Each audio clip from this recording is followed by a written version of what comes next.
नमस्कार सभी को, राधे राधे, जय श्री कृष्णा। फिर से हाजिर है साइकोलॉजी की एक और क्लास लेकर। देखिए, जो टेस्ट सीरीज आपके लिए चलाई हुई है इस चैनल पर, उसी को आगे बढ़ाते हुए फिर से साइकोलॉजी के क्वेश्चंस की एक और क्लास लेकर आए हैं। तो चलिए फिर देर ना करते हुए क्लास को स्टार्ट करते हैं। और आज का हमारा पहला क्वेश्चन है कि व्यावहारिक क्षमताओं में वह सापेक्ष स्थायी परिवर्तन जो कि प्रबलित अभ्यास का परिणाम होता है उसे क्या कहते हैं।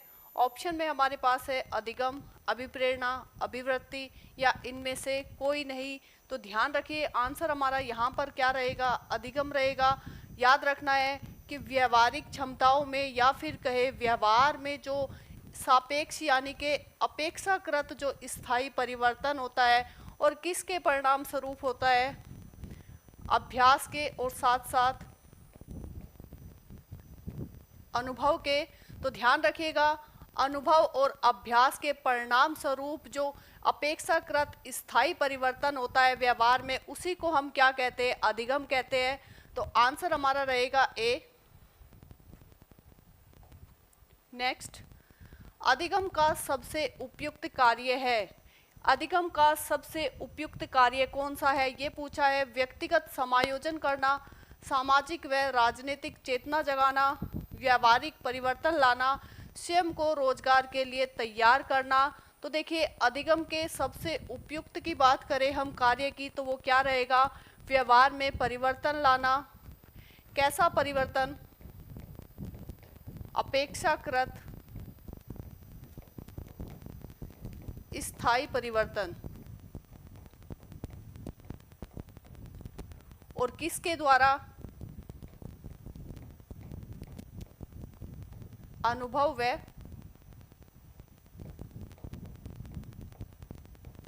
अभ्यास के द्वारा। तो ध्यान रखिएगा, अधिगम का सबसे उपयुक्त कार्य है अपेक्षाकृत स्थायी परिवर्तन लाना। किस में परिवर्तन लाना, व्यवहार में परिवर्तन लाना। किसके द्वारा ये परिवर्तन आता है, अनुभव द्वारा और अभ्यास द्वारा। तो आंसर हमारा यहाँ पर रहेगा सी। अनुभव द्वारा व्यवहार में परिवर्तन कहलाता है। तो अनुभव द्वारा व्यवहार में जो परिवर्तन होता है, कैसा परिवर्तन होता है, व्यवहार में जो परिवर्तन होता है अपेक्षाकृत स्थायी परिवर्तन होता है। ध्यान रखिएगा, कई बार क्वेश्चन आया हुआ है। तो कैसा परिवर्तन, अपेक्षाकृत स्थायी परिवर्तन होता है व्यवहार में। तो इसको हम क्या कहेंगे, क्या स्मृति कहेंगे, सीखना कहेंगे, प्रेरणा कहेंगे या फिर चिंतन कहेंगे। तो इसको हम कहेंगे सीखना, चाहे कह दे अधिगम। तो ध्यान रखना, अनुभव व अभ्यास द्वारा व्यवहार में अपेक्षाकृत स्थायी परिवर्तन अधिगम या फिर सीखना कहलाता है। आंसर यहाँ पर रहेगा हमारा बी। नेक्स्ट, सीखने का सर्वाधिक उपयुक्त अर्थ है कौशल अर्जन करना, ज्ञान अर्जन करना, व्यवहार में परिमार्जन करना या फिर व्यक्तिगत समायोजन स्थापित करना। तो देखिए, हम बात कर चुके हैं किसकी, सीखने की। और सीखने को ही हम क्या कहते हैं, अधिगम करना। तो अधिगम की हम बात कर चुके हैं कि अधिगम क्या है, व्यवहार में परिमार्जन कहे या फिर कहे व्यवहार में परिवर्तन। तो आंसर हमारा यहाँ पर रहेगा सी। अधिगम के लिए निम्न में से कौन सी धारणा उपयुक्त है। प्रयासों से कोई फर्क नहीं पड़ता, असफलता अनियंत्रित है, योग्यता सुधार्य है या फिर योग्यता अटल है। तो देखिए, अधिगम के लिए निम्न में से कौन सी उपयुक्त धारणा है, ये पूछा है। तो बात करें कि प्रयासों से कोई फर्क नहीं पड़ता, तो ये तो सोच जो है, ये तो जो धारणा है, ये एकदम गलत है कि हम कहें कि हम जो मेहनत कर रहे हैं, जो प्रयास कर रहे हैं, उससे कोई फर्क नहीं पड़ता। तो ये तो एकदम ही क्या रहेगा, गलत रहेगा। जो असफलता है क्या कैसी होती है, अनियंत्रित होती है। अगर कोई बालक जो है बार बार असफल हो रहा है और वो कहे कि मेरे हाथ में नहीं है, तो ये तो एकदम गलत सोच है बालक की, कि वो कहे कि ये जो असफलता है, अनियंत्रित है, वो मेरे हाथ में ही नहीं है। इससे क्या होगा कि कोई भी बालक जो असफल हो रहा है वो प्रयास करना ही बंद कर देगा, दोबारा प्रयास ही नहीं करेगा। तो इस प्रकार की धारणा जो है नहीं होनी चाहिए। बात करें कि योग्यता सुधार्य है, बिल्कुल सही बात है कि जो योग्यता इंसान के पास होती है या किसी भी व्यक्ति के पास, बालक के पास जो भी योग्यता है, उसमें क्या किए जा सकते हैं, उसमें सुधार किए जा सकते हैं। मानकर चलिए बालक के पास जो बुद्धि है, जो उसकी योग्यता है, सीखने की जो क्षमता है, अगर उसमें जो है सुधार करना चाहे तो उसमें सुधार किए जा सकते हैं, बिल्कुल किए जा सकते हैं। बालक की जो बुद्धि है उसका जितना ही वो प्रयोग करेगा उसमें ज़्यादा बढ़ोतरी होगी, उसकी ज़्यादा वृद्धि होगी। तो जो बालक के पास योग्यताएं होती है उनमें क्या किए जा सकते हैं, सुधार किए जा सकते हैं, ये एकदम सही रहेगा। बात करें कि योग्यता अटल है, तो देखिए इंसान के पास, व्यक्ति के पास जो भी उसके पास योग्यताएं होती है सीखने की, समझने की, जैसे कि बुद्धि, क्या वो अटल होती है? क्या उसमें कोई भी परिवर्तन नहीं आता है? क्या वो कभी घटती बढ़ती नहीं है? तो हम कहेंगे नहीं, ये गलत बात है। योग्यता जो है वो अटल नहीं होती, स्थिर नहीं होती, उनमें बढ़ोतरी की जा सकती है, मेहनत करके, अभ्यास करके, प्रयास करके उनमें बढ़ोतरी की जा सकती है। तो योग्यताएं जो है स्थिर नहीं होती, अटल नहीं होती, तो ये भी गलत रहेगा। आंसर हमारा रहेगा यहाँ पर सी, कि योग्यता जो होती है वो सुधार्य होती है। निम्नलिखित में से कौन सी प्रथाएं जो है सार्थक अधिगम को बढ़ावा देती है? किसकी बात हो रही है कि जो सार्थक अधिगम है इसको कौन सी जो है यहाँ पर बढ़ावा देती है? कथन में हमारे पास है जो है ऑप्शन हमारे पास है शारीरिक दंड, सहयोगात्मक अधिगम, पर्यावरण, सतत एवं समग्र मूल्यांकन, या फिर निरंतर तुलनात्मक मूल्यांकन। तो देखिए बात किसकी हो रही है? सार्थक अधिगम की हो रही है कि सार्थक अधिगम को कौन बढ़ावा देता है। तो शारीरिक दंड तो हम पहले ही कट कर देंगे, क्योंकि ये तो जो है सार्थक अधिगम को बढ़ावा देने वाला बिल्कुल भी नहीं है, इसको तो बिना देखे ही कट कर देना है।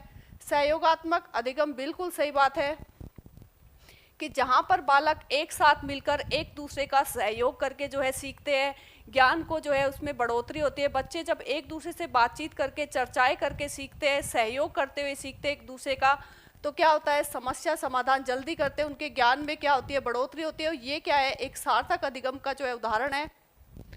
बात करें सतत एवं समग्र मूल्यांकन, तो बिल्कुल सही बात है, बालक का जो है सतत और समग्र मूल्यांकन जो है किया जाना चाहिए। ये भी किसमें, सार्थक अधिगम को बढ़ावा देता है। बात करें निरंतर तुलनात्मक मूल्यांकन, तो ये बालक का जो है निरंतर तुलनात्मक मूल्यांकन नहीं होना चाहिए, ना ही बालक को जो है शारीरिक दंड देना चाहिए। यहाँ पर दो बातें गलत रहेगी, दो सही रहेगी। तो देखिए सही है हमारा सेकंड और थर्ड, आंसर रहेगा यहाँ पर डी।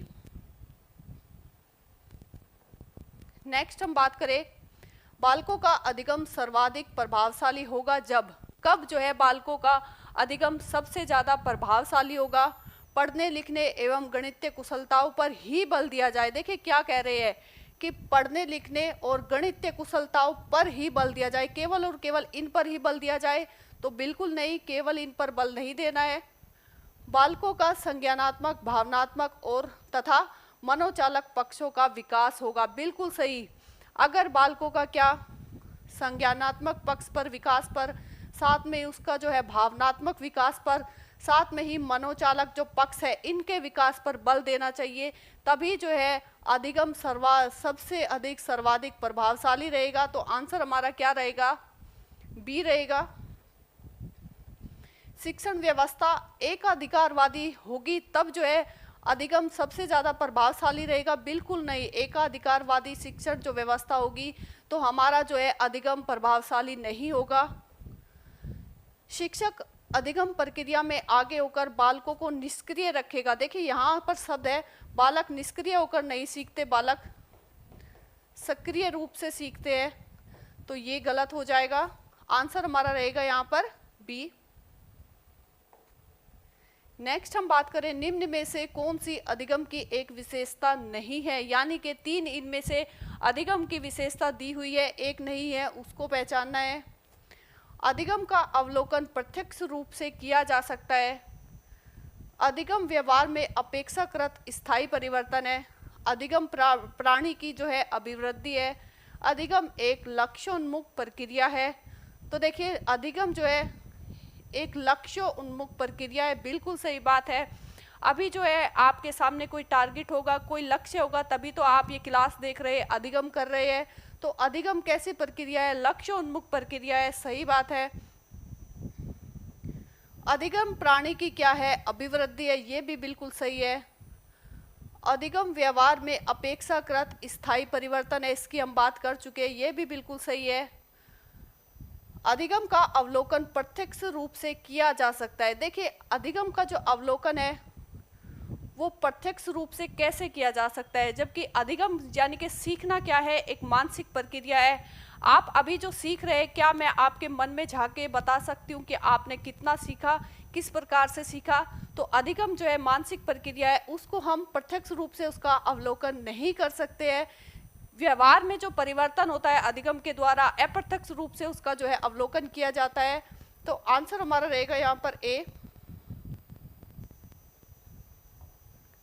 नेक्स्ट, निम्न में से कौन सा विकल्प अधिगम के संबंध में सही नहीं है?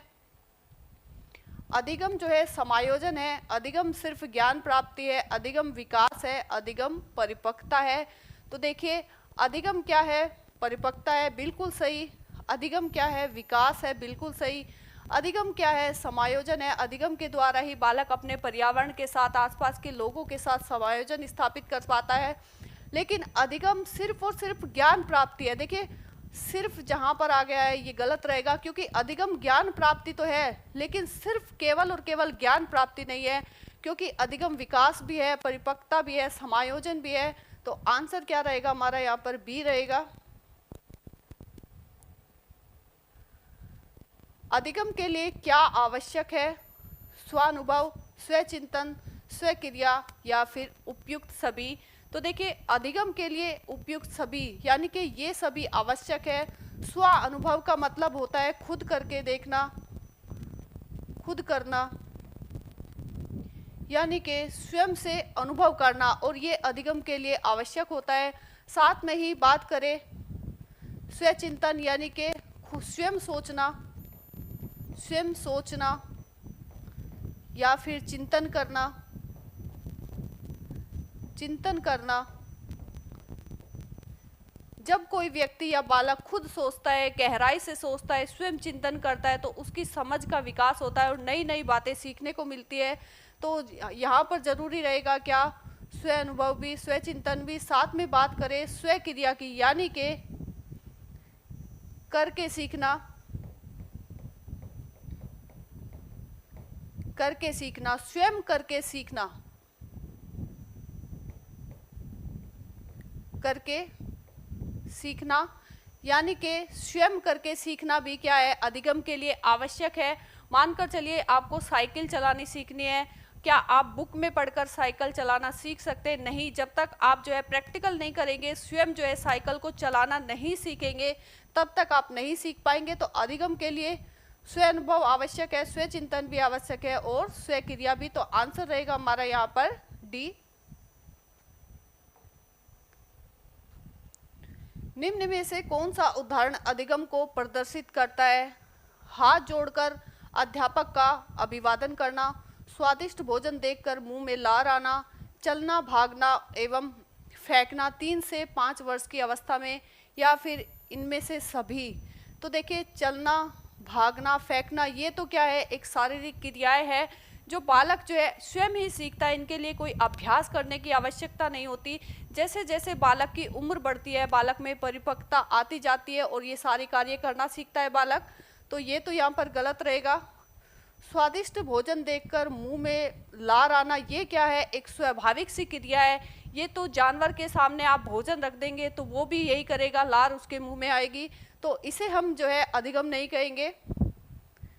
हाथ जोड़कर अध्यापक का अभिवादन करना, आंसर रहेगा हमारा सही ये ए।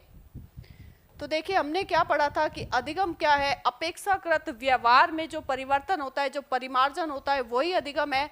तो बालक ने क्या सीखा? हाथ जोड़कर अध्यापक का अभिवादन करना सीखा, उसके व्यवहार में परिवर्तन आया। तो आंसर हमारा रहेगा यहाँ पर ए। नेक्स्ट, निम्न में से कौन सा कथन सीखने की प्रक्रिया की विशेषता नहीं मानना चाहिए?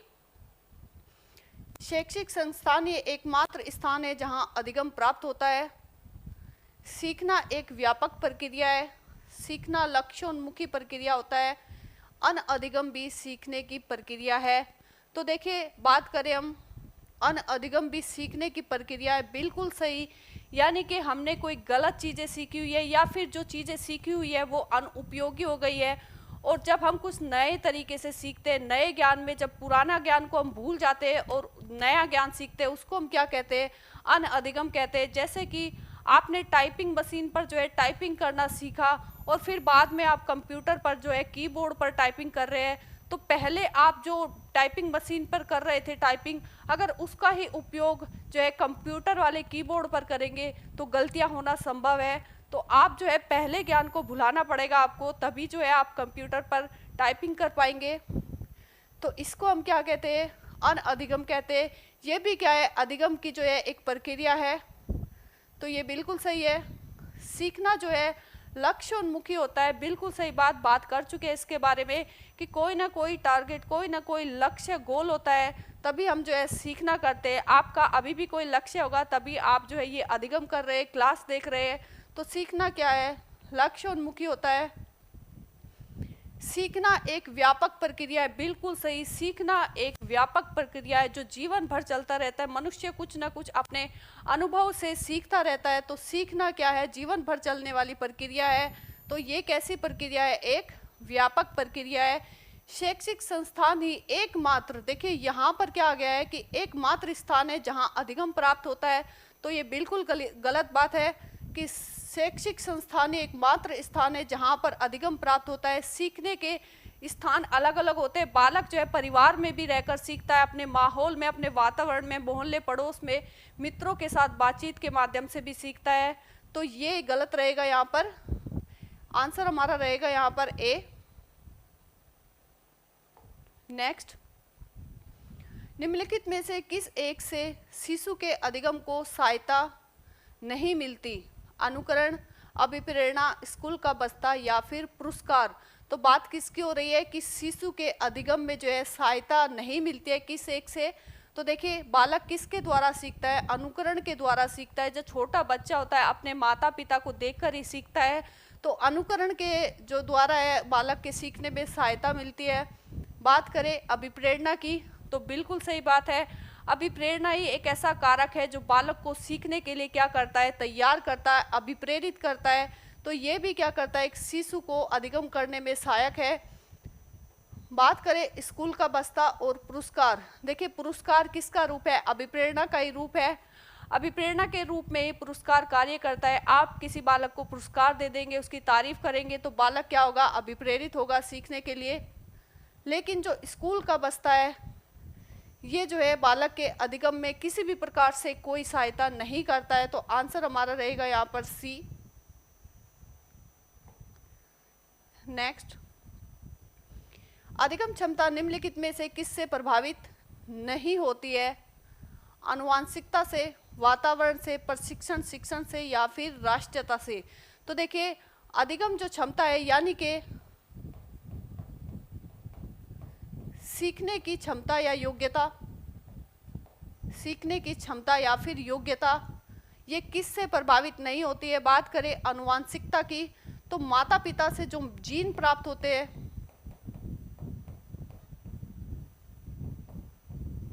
जीन प्राप्त होते हैं, वो भी क्या करते हैं, हमारी अधिगम यानी कि अधिगम की जो क्षमता है यानी कि जो सीखने की जो क्षमता है उसको प्रभावित करते हैं। साथ में ही बात करें वातावरण की, तो बिल्कुल सही बात है, वातावरण भी बालक के सीखने की क्षमताओं को, योग्यताओं को प्रभावित करता है। साथ में ही बात करें प्रशिक्षण की, ट्रेनिंग की और शिक्षण की, तो ये भी क्या करते हैं, बालक के सीखने की क्षमता को प्रभावित करते हैं। अच्छा प्रशिक्षण और शिक्षण बालक को दिया जाएगा तो जो उसकी सीखने की जो क्षमता है उसमें वृद्धि होगी। लेकिन बात करें राष्ट्रीयता की, देखिए व्यक्ति किसी भी देश का जो है नागरिक हो, उसमें कोई फर्क नहीं पड़ता, उसके सीखने की क्षमताओं योग्यताओं में कोई फर्क नहीं पड़ता, चाहे व्यक्ति किसी भी देश का नागरिक हो। तो यहाँ पर इससे कोई फर्क नहीं पड़ने वाला है राष्ट्रीयता से। तो आंसर हमारा रहेगा डी। नेक्स्ट, सीखना सीखने वाले के संवेगों से प्रभावित नहीं होता, संवेगों से क्षीण संबंध रखता है, सीखने वाले के संवेगों से स्वतंत्र है या फिर सीखने वाले के संवेगों से प्रभावित होता है। तो देखिए जो सीखना है वो जो बालक का सीखना है और बालक के जो संवेग है एक दूसरे से संबंधित होते हैं। याद रखना बालक का सीखना और उसके संवेग जो है एक दूसरे से गहराई से संबंध रखते हैं। और यहाँ पर बालक अगर क्या होगा, देखिए अगर बालक खुश होगा, खुश मिजाज होगा, उत्साहित होगा, तो उसका सीखना क्या होगा, अधिक होगा। लेकिन अगर बालक दुखी होगा तो क्या होगा, उसका सीखना कम होगा। दुख क्या है, संवेग है, खुशी क्या है, संवेग है। तो सीखना जो है संवेगों से प्रभावित होता है। ध्यान रखिएगा, बालक के जो संवेग है वो उसके सीखने को प्रभावित करते हैं। तो आंसर हमारा रहेगा यहाँ पर डी। तो देखिए ये थी आज की हमारी छोटी सी क्लास आपको कैसी लगी है कमेंट बॉक्स में ज़रूर बताइएगा। और आपको क्लास पसंद आए, अच्छी लगी है तो वीडियो को ज़्यादा से ज़्यादा लाइक कीजिएगा, शेयर कीजिएगा अपने दोस्तों के साथ। और आपसे एक और छोटी सी रिक्वेस्ट है, अगर आपने चैनल को सब्सक्राइब नहीं किया है तो प्लीज़ चैनल को सब्सक्राइब कर लीजिएगा। मिलते हैं आपसे नेक्स्ट क्लास में एक और नए टॉपिक के साथ। तब तक के लिए आपका बहुत बहुत धन्यवाद।